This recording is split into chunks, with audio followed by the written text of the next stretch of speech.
ఈ దినమున ప్రభువు నీతో సెలవిస్తున్న మాట. మన ప్రభువును ప్రిరక్షకుడైన యేసుక్రీస్తు వారి అతి శ్రేష్టమైన నామంలో ప్రతి ఒక్కరికి కూడా నా యొక్క హృదయపూర్వక వందనములు. ప్రియ సహోదరి సహోదరులారా, అందరూ బాగున్నారు కదా? నిజముగా మనమందరము కూడా దేవునిలో భద్రపరచబడుతూ, దీవించబడుతూ, ఆశీర్వదించబడుతూ దినదినము అభివృద్ధి చెందుతూ ఉన్నాం. దేవుని యొక్క మేలులను, ఆశీర్వాదములను పొందుకుంటూ ఉంటున్నాం. దేవుని యొక్క మాటలు వింటున్నాం. కానీ ఈ దినమున నువ్వు ఏ విధంగా జీవిస్తున్నావు, దేవునికి ఇష్టకరంగా నువ్వు బ్రతుకుతూ ఉన్నావు, ఒక్కసారి ఆలోచించు. నేస్తమా, ఈరోజు ప్రభు యేసుక్రీస్తు వారు నీతో మాట్లాడాలని ఆశపడుతూ ఉన్నారు. మరి నువ్వు మంచి మనసుతో శ్రద్ధగా దేవుని యొక్క వాక్యాన్ని వినడానికి నువ్వు సిద్ధంగా ఉన్నట్లయితే వాక్యాన్ని ధ్యానించుకుందాము. కీర్తనల గ్రంథము 34వ కీర్తన, కీర్తనల గ్రంథము 34వ కీర్తన 17వ చరణము. నీతిమంతులు మొరపెట్టగా యెహోవా ఆలకించును, వారి శ్రమలన్నిటిలో నుండి వారిని విడిపించును. దేవునికి స్తోత్రము, హల్లెలూయా. ప్రియ సహోదరి సహోదరులారా, ఇక్కడ వాక్యం తెలియజేస్తుంది ఏంటంటే, నీతిమంతులు మొరపెట్టగా యెహోవా ఆలకించును, వారి శ్రమలన్నిటిలో నుండి వారిని విడిపించును అంట. ఏంటమ్మా నీతిమంతులు అంటున్నావు? నేను నీతిమంతుడిని కాదుగా, నేను ఏదో తప్పు చేసే ఉంటాను కదా, ఏదో ఒక తప్పులు నేను చేస్తూ ఉంటాను, అనుకోకుండా చేశాను, చేస్తూనే ఉంటున్నాను, అయినా నేను నీతిమంతుడిని ఎలా అవుతాను, నీతిమంతురాలను ఎలా అవుతాను అని చెప్పేసి అనుకుంటూ ఉంటున్నారేమో. నేస్తమా, ఒకటి ఆలోచించండి. మనము చేసే ప్రతి ఒక్క తప్పులను, మనం చేసే ప్రతి ఒక్క మిస్టేక్స్ అన్నీ కూడా మనం ఏమనుకుంటామంటే తప్పులు, పాపాలు అనుకుంటున్నాం. సహజం, అవి పాపాలు తప్పులే కాదంట్లా. కానీ అవి ప్రతిదినము చేస్తూ పోతూ ఉంటున్నాం అనుకో, అవి తప్పులని మనకు తెలుసు, పాపాలని మనకు తెలుసు, తెలిసి కూడా చేస్తున్నామంటే మనల్ని దేవుడు క్షమించడు.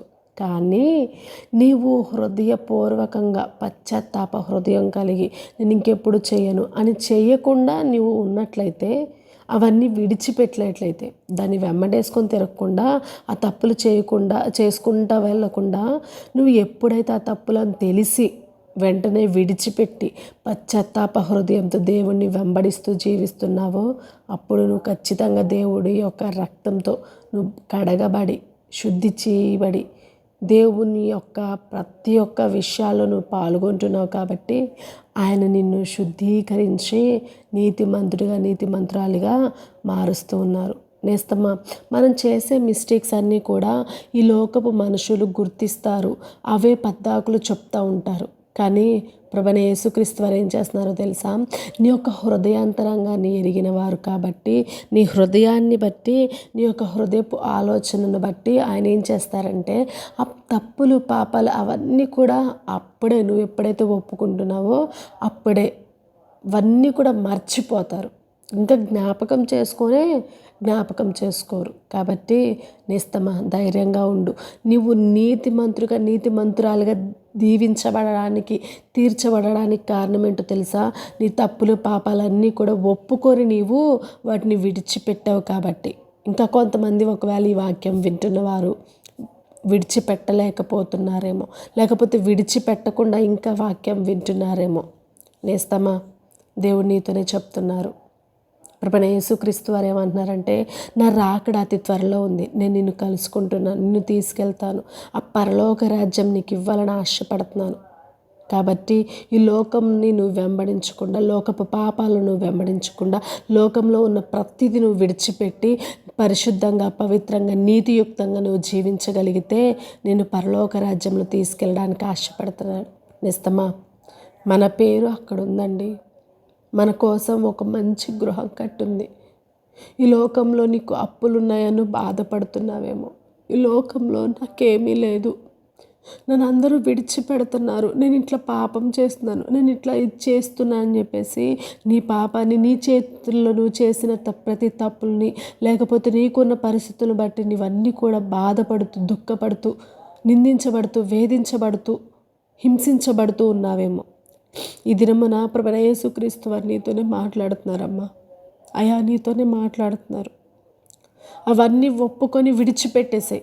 నువ్వు ఎప్పుడైతే ఒప్పుకొని విడిచిపెడతావో నీ తప్పులన్నీ కూడా క్షమించబడతాయి.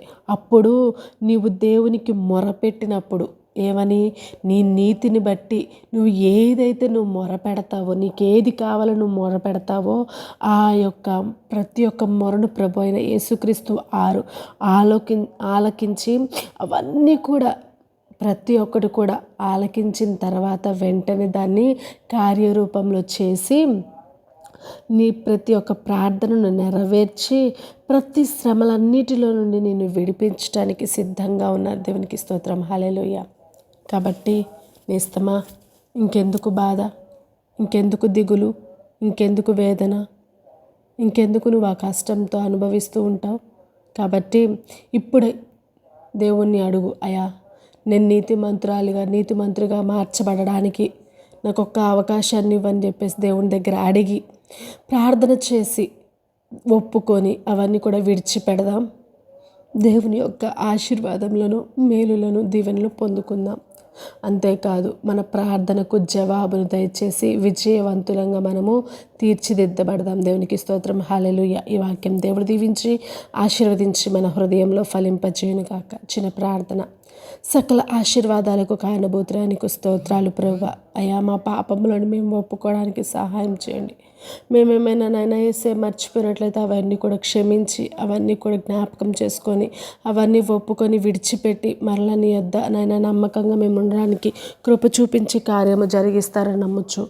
తోడు నీడగొండి సహాయం చేయమని ఇచ్చిన ప్రార్థన సతి పరిశుద్ధ నామంలో అడిగి వేడుకొని ప్రార్థిస్తున్నాము తండ్రి. ఆమేన్. Praise the Lord. God bless you all.